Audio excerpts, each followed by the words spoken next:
Hey guys, Mr. Voiles. Today I'm going to teach you how to do text effects in Photoshop. So today what we want to try to do is something like this. You see this picture that has the word surf, and you can actually see the surfer and the water kind of like in the text. So I want to try something like that. So first what I'm going to do is go on to my tab and download a picture of a surfer.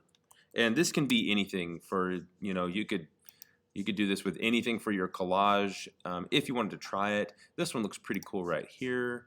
We'll download that and it will save to our downloads folder. Okay, so now I'm going to open up Photoshop and I'm just going to drag and drop that picture of the surfer into my composition.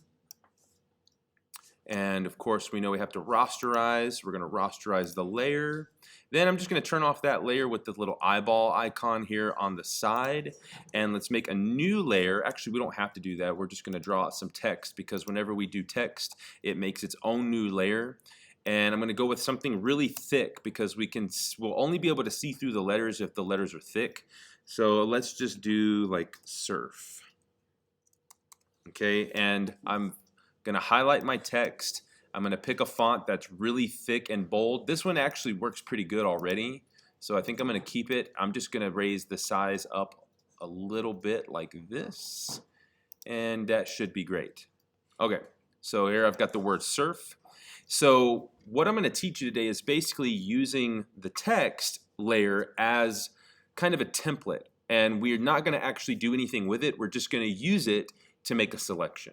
So I'm going to go to my magic wand. It's right here underneath this tool. And now what I'm going to do is on that text layer just select my text. And if that doesn't work, you can just hold down shift and then keep clicking your letters, and that should give you one selection altogether. Okay, so I've got my selection. Now if I wanted to, I could technically just delete this layer. I could trash it, but I'm still left with the selection, which is exactly what I want. You don't have to do that if you don't want to. You can just turn off the layer if you want to still use it later. That's up to you. So all we needed it for is to get the selection. See how tricky that was? Pretty cool, right?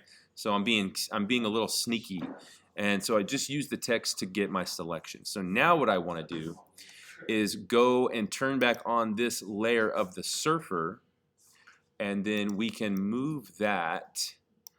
And actually what I want to do is go and I want to actually move the picture underneath that. So what I could do is a couple of things. I could take my picture, I could take the selection and go up to select, transform selection. And what this will allow me to do is move only the selection around where I want it. And I like that, but we don't have to do that way. We could do something else. We could also, let's go ahead and deselect just for a second. I'm going to turn back on my text. We could move the text into the place in front where we want it to be first. And that's probably what I should have done first before I made the selection. But another thing that we can do is actually go down below, and in between the text layer and the surfer layer, we could create a brand new layer and completely paint that white. So I'm going to go up here to my paint bucket tool, choose the color white, and then just paint a complete white background behind the text. So as you can see, there is a white background in between that's covering up the surfer now. And so I think that's pretty much what I want to do.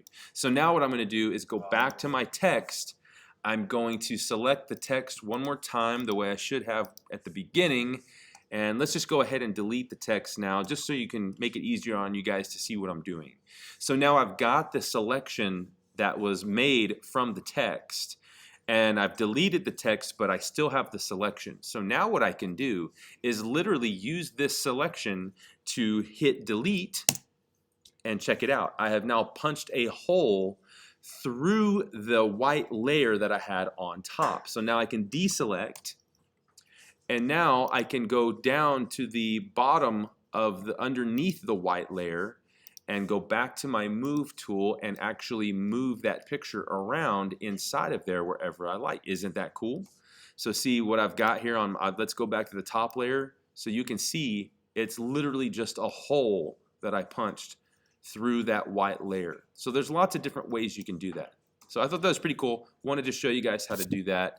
But if you don't want to have to do that, the behind and in front, you could literally just, let's go ahead and delete this layer, and we'll bring our surfer back to the center.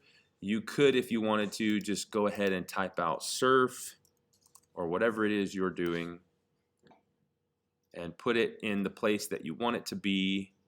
I kind of want to show his face, and then we could go ahead and select that again, delete our text layer again, and then we can do a new keyboard shortcut, which is Command-Shift-I, and that will actually invert our selection so that we're selecting everything else except for what was inside the letters, and then hit delete.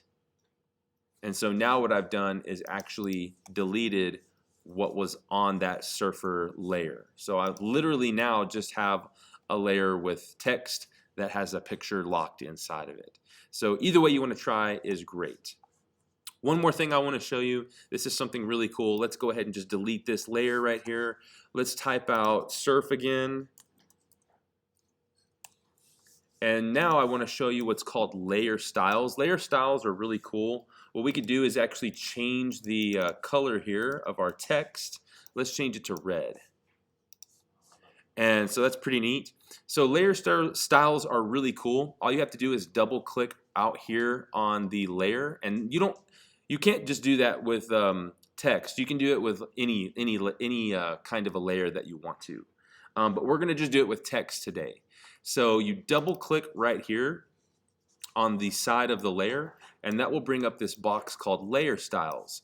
And there's lots of different things you can do. All I want to show you guys today is how to do a drop shadow and how to do a stroke. So strokes are really cool. If you click on the stroke and checkbox the stroke, you will see that it gives you these settings where you can choose the color and the size. So I'm going to choose my color first. How about we go with black? So we're going to choose a black stroke, and as you can see, it basically gave my text a border.